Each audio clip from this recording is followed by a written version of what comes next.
Breaking news చూస్తున్నారు. హైదరాబాద్లోని LB నగర్లో దారుణం చోటు చేసుకుంది. ఇద్దరు భార్యాభర్తలు రోడ్ దాటుతున్న సందర్భంలో ఒక హెవీ వెహికల్ వచ్చి వాళ్ళను ఢీకొట్టింది. దీంతో వాళ్ళు స్పాట్లో అక్కడికక్కడే చనిపోయారు. అయితే ఈ ఘటన ఎల్బీ నగర్లోని అబ్దుల్లాపూర్ మేట్ దగ్గర చోటు చేసుకుంది. బిగ్ టీవీ స్క్రీన్ పైన ఆ విజువల్స్ కూడా మీరు చూస్తున్నారు. బేసిక్గా హైవే దగ్గర కూడా ఒకసారి ఆ విజువల్స్ చూస్తే మనకు చాలా స్పష్టంగా అర్థమవుతుంది. కొంతమంది రోడ్డు దాటే ప్రయత్నం చేస్తున్నారు. అయితే ఇంతలో అక్కడికే వచ్చిన ఒక హెవీ వెహికల్ కూడా వాళ్ళను ఢీకొట్టడంతో ఆ భార్య భర్తలు స్పాట్లో చనిపోయారు. సో స్పాట్లోనే ఇద్దరు కూడా చనిపోయినట్టు తెలుస్తుంది. అయితే చనిపోయిన వాళ్ళు తుప్రాన్పేట్కు చెందిన వెంకటేష్, లక్ష్మిగా కూడా గుర్తించారు. బిగ్ టీవీ స్క్రీన్ పైన ఆ విజువల్స్ చూస్తున్నారు.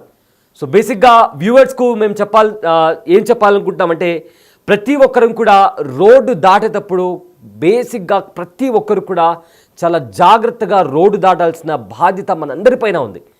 ఎందుకంటే ముఖ్యంగా ఈ హైవేస్ దగ్గర కూడా మీరు బస్సు దిగిన తర్వాత అటు సైడ్ మీరు క్రాస్ చేస్తున్నటువంటి పరిస్థితి ఉన్నప్పుడు కూడా చాలా అంటే చాలా జాగ్రత్తగా, ఒకవేళ మీకు అక్కడ దగ్గరలో ఎక్కడైనా ఫుట్ ఓవర్ బ్రిడ్జ్ ఉంటే ఆ బ్రిడ్జ్ పై నుంచి ఎక్కి దిగండి. అండ్ ఆల్సో మీరు రోడ్ క్రాస్ చేసేటప్పుడు కొంచెం లేట్ అయినా పర్లేదు, ఏం కాదు, మీరు జాగ్రత్తగా రోడ్ దాటితే చాలా క్షేమంగా ఇంటికి వెళ్ళే పరిస్థితి ఉంటుంది.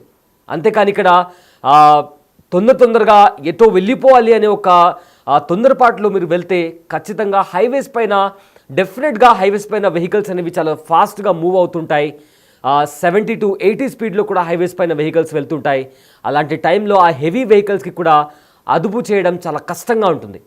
సో మనం వెళ్ళేటప్పుడు, మనం రోడ్డు దాటేటప్పుడు కూడా ఆ బాధ్యత మన పైన కూడా ఉంటుంది. ఒకసారి ఆ దృశ్యాలు చూద్దాం. కొంతమంది రోడ్డు దాటే ప్రయత్నం చేస్తున్నారు. అక్కడ ఒక నలుగురు మీకు స్క్రీన్ పైన కనిపిస్తున్నారు. ఇంతలో ఆ వ్యక్తి చేతిలోంచి ఏదో కింద పడిపోయింది. సో అది కలెక్ట్ చేస్తున్న పరిస్థితిలో వాళ్ళిద్దరు కూడా ఒక సైడ్కి వచ్చేసే ప్రయత్నం చేస్తారు. ఇంతలోనే అక్కడికే వచ్చిన ఒక హెవీ వెహికల్ వాళ్ళను ఢీకొట్టి ముందుకు వెళ్ళిపోయింది. అక్కడే ఉండే జనాలు కూడా వెంటనే అక్కడ పరుగులు తీశారు. ఒకసారి ఆ విజువల్స్ మనము చాలా క్లియర్గా ఒకసారి చూద్దాం. చూశారు కదా, ఒక నలుగురు అక్కడ రోడ్డు దాటే ప్రయత్నం చేస్తున్నారు. అక్కడ ఒక వ్యక్తి చేతి నుంచి బ్యాగ్ ఏదో కింద పడిపోయినట్టుంది. అక్కడ మొత్తం నలుగురు వ్యక్తులు కనిపిస్తున్నారు. ఆ వ్యక్తి ఏదో తీసుకునే ప్రయత్నం చేశాడు. ఇంతలో అక్కడే ఒక మహిళ అక్కడే ఆగిపోయింది. సో వెంటనే వాళ్ళు అక్కడ వచ్చిన ఒక హెవీ వెహికల్ని వాళ్ళు గుర్తించలేదు. అండ్ ఆల్సో అక్కడ నుంచి వచ్చిన ఆ హెవీ వెహికల్ కూడా బహుశా ఆ హెవీ వెహికల్ డ్రైవర్కి కూడా కనిపించకపోయిండొచ్చు, చీకటిగా ఉంది కాబట్టి. బట్ ఏది ఏమన్నప్పటికీ కూడా ఆ డ్రైవర్ది ఎంత తప్పుందో, అక్కడ రోడ్డు దాటుతున్నటువంటి ఎవరైతే వ్యక్తులు ఉన్నారో వాళ్ళది కూడా అంతే అజాగ్రత్తగా వాళ్ళు రోడ్ని క్రాస్ చేశారు. ఎందుకంటే ఒకవేళ రోడ్డు పైన ఏదైనా పడిపోయినా కూడా వెంటనే అక్కడి నుంచి సేఫ్ ప్లేస్కి మనం క్రాస్ అవ్వాలి. కానీ అక్కడే ఉండి ఆ వస్తువును, అంటే కిందకు కూర్చొని ఆ వస్తువును తీసుకున్నప్పుడు కూడా డెఫినెట్గా అక్కడే ఉన్న ఆ డ్రైవర్కి కూడా కనిపించకపోయిండొచ్చు.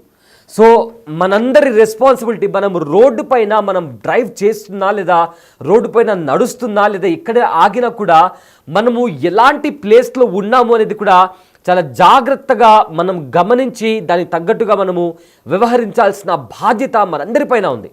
ఇప్పుడు చూడండి, వాళ్ళు రోడ్డు పైన నడుచుకుంటూ వెళ్తున్నారు, అది కూడా హైవే. ఆ హైవే పైన వాళ్ళు రోడ్డు క్రాస్ చేసేటప్పుడు అంత గాబరాగా అంత తొందరగా పరిగెట్టాల్సిన అవసరం లేదు. జాగ్రత్తగా ఒకవేళ అక్కడ ఏమైనా ఫుట్ ఓవర్ బ్రిడ్జ్ ఉంటే ఆ ఫుట్ ఓవర్ బ్రిడ్జ్ దగ్గర క్రాస్ చేయడమో, లేదా జీబ్రా క్రాసింగ్ ఉంటే అక్కడ క్రాస్ చేయడమో, లేదా స్లో మూవింగ్ వెహికల్స్ వస్తున్నప్పుడు చేయి చూపించి చాలా జాగ్రత్తగా దాటాల్సిన పరిస్థితి హైవే పైన ఉంటుంది. ఎందుకంటే హైవే పైన వెహికల్స్ ఏ స్పీడ్లో వెళ్తాయో మనందరికీ తెలుసు. సో అలాంటి సమయంలో జాగ్రత్తగా ఉండాల్సిన రెస్పాన్సిబిలిటీ మన పైన ఉంది. ఎందుకంటే మనం ఎంత జాగ్రత్తగా ఉన్నా కూడా ఇతరులు చేసే చిన్నపాటి తప్పిదాల కారణంగా అది కాస్త మనపైన ఇంపాక్ట్ చూపిస్తుంది, మనపైన ఎఫెక్ట్ చూపిస్తుంది, మన ప్రాణాలు తీసే పరిస్థితి కూడా నెలకొంటుంది. ఇప్పుడు చూడండి, ఇద్దరు భార్యాభర్తలు స్పాట్లో చనిపోయారు. ఆ హెవీ వెహికల్ వచ్చి వాళ్ళని ఢీకొట్టడంతో వాళ్ళు అక్కడికక్కడే ప్రాణాలు కోల్పోయారు. అక్కడే ఒక పెట్రోల్ పంప్లో ఉన్న సీసీ కెమెరా ఆధారంగా కూడా ఆ విజువల్స్ కూడా రికార్డ్ అయ్యాయి. వెంటనే అక్కడే ఉన్న ఫ్యూయల్ స్టేషన్, పెట్రోల్ పంప్ అధికారులు కూడా, అక్కడ ఉండే సిబ్బంది కూడా వెంటనే అక్కడికి పరిగెత్తారు, వాళ్ళని కాపాడే ప్రయత్నం చేశారు. కానీ అన్ఫార్చునేట్లీ అక్కడే వాళ్ళు చనిపోయారు. ఎస్, ఆ ట్రక్కి సంబంధించిన విజువల్స్ కూడా మనము బిగ్ టీవీ స్క్రీన్ పైన చూస్తున్నాము. వాళ్ళు రోడ్డు ఒకవైపు నుంచి ఇంకో వైపుకు వెళ్ళే ప్రయత్నం చేస్తున్నారు. ఇంతలోనే ఒక హెవీ వెహికల్, భారీ వాహనం వాళ్ళను ఢీకొట్టడంతో అక్కడికక్కడే చనిపోయారు. మొత్తం మీద అక్కడ 4 వ్యక్తులు రోడ్డు దాటే ప్రయత్నం చేస్తున్నారు. ఇంతలో అక్కడ ఒక వ్యక్తి చేతిలో నుంచి ఏదో వస్తువు కింద పడిపోయింది. ఆ వస్తువును తీసుకునే ప్రయత్నం చేశారు. ఇంతలోనే అక్కడికి వచ్చిన మరో ట్రక్ వాళ్ళను ఢీకొట్టింది. సో హైవేస్ పైన మనకు ఈ బ్లైండ్ స్పాట్స్ అనేవి కూడా చాలా ఉంటాయి. ఆ బ్లైండ్ స్పాట్స్ ఏమంటే డ్రైవర్కు సర్టెన్ డిస్టెన్స్ వచ్చిన తర్వాత అతని ముందర ఏముందా అనేది కనిపించదు.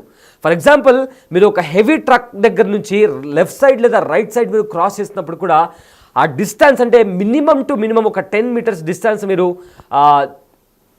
దూరంలో మీరు ఓవర్టేక్ చేస్తే చాలా బెటర్. ఎందుకంటే ఈ బ్లైండ్ స్పాట్లో, ఎందుకంటే ఇక్కడ డ్రైవర్ మనకు కూర్చున్నప్పుడు ఈ ట్రక్ దగ్గర, అంటే ట్రక్ ఇక్కడ ఉన్నప్పుడు డ్రైవర్ ఇక్కడ కూర్చున్నప్పుడు ఈ ప్లేస్ అంతా కూడా బ్లైండ్ స్పాట్, అంటే అతనికి ఏది కూడా కనిపించదు. అన్లెస్ అంటిల్ కొంచెం దూరంలో ఉన్నప్పుడు కనిపిస్తుంది తప్ప చాలా దగ్గరలో ఉన్నప్పుడు ఆ బ్లైండ్ స్పాట్ ఏదైతే ఉంటుందో డ్రైవర్కి ఏమాత్రం కనిపించదు.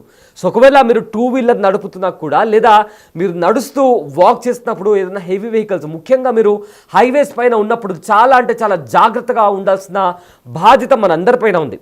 ఒకవేళ మీతో పిల్లలున్నా కూడా ఆ పిల్లల చెయ్యి పట్టుకొని చాలా జాగ్రత్తగా, ఒకవేళ ఒక స్లో మూవీ వెహికల్ వస్తున్నప్పుడు మీరు చేయి చూపించి ఏదైనా ఇండికేషన్ చూపించి ఆ వెహికల్ స్లో అవుతుంది అని మనకు అనిపించినప్పుడు మాత్రమే మనం రోడ్ క్రాస్ చేయాలి.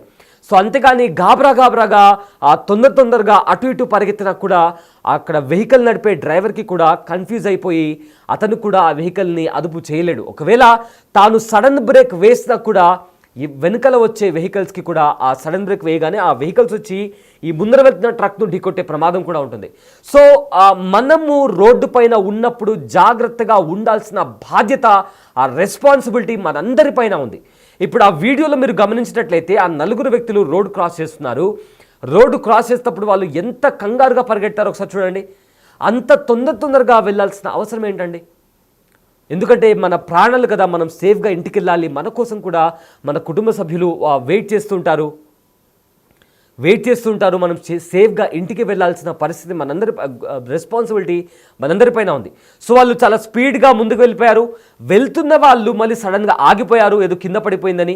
అండ్ అక్కడ ఉన్న వాళ్ళతో మరో 2 కూడా ఎందుకు ఆగిపోయారా అని చెప్పి వెనక్కి తిరిగి చూడడం. ఇంతలో ఆ ట్రక్ డ్రైవర్ కూడా ఆ ట్రక్ను అదుపు చేయలేకపోవడం, అంటే ఆ స్పీడ్ని అతను కంట్రోల్ చేయలేకపోవడంతో అక్కడే ఉన్న ఆ 2 కూడా ఢీకొట్టారు. ఆ ఢీకొట్టడంతో వాళ్ళుండే అక్కడే ఉన్న ఆ 2 దంపతులు, వెంకటేష్ ఇంకా లక్ష్మిగా వాళ్ళను గుర్తించారు. సో దీంతో అక్కడే స్పాట్లో వాళ్ళు